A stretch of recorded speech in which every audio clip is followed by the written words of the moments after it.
రీసెంట్‌గా నారా లోకేష్ కామ్రేడ్‌లకైతే సారీ చెప్పడం జరిగింది. ఆయన సారీ చెప్పడానికి ప్రధాన కారణం ఏంది అంటే, రీసెంట్‌గా సీఎం చంద్రబాబు నాయుడు గారు మడకశిర నియోజకవర్గానికైతే వెళ్ళడం జరిగింది కదా! అక్కడ ముందస్తుగా కామ్రేడ్‌లు సీఎం చంద్రబాబు నాయుడు గారి పర్యటనకి ఎక్కడ ఇబ్బంది కలిగిస్తారో అని చెప్పేసి పోలీసులు అరెస్ట్ చేయడం జరిగింది. అరెస్ట్ చేయడం ద్వారా నారా లోకేష్ ఈ విషయాన్ని తెలుసుకున్నాడనమాట. తెలుసుకొని సారీ చెప్పిండు. వాళ్ళు గతంలో పోలీసులు జగన్మోహన్ రెడ్డి హయాంలో ఉన్న పోలీసులు ఇంకా ఉండటం వల్ల వాళ్ళకి అది అలవాటైంది. అందుకోసమే పోలీసులు మిమ్మల్ని అరెస్ట్ చేశారు. ప్రభుత్వం నుంచి ఏ తప్పు లేదు. మేము అరెస్ట్ చేయాలని ఎలాంటి ఆదేశాలు జారీ చేయలేదని చెప్పేసి కమ్యూనిస్టులకైతే నారా లోకేష్ అయితే సారీ అయితే చెప్పడం జరిగింది.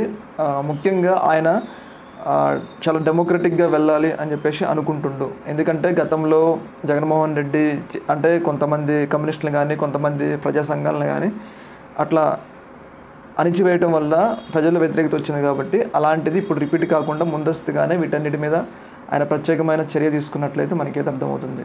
దీని మీద మీ అభిప్రాయం తెలియజేయండి. ఓకే మరి. Thank you.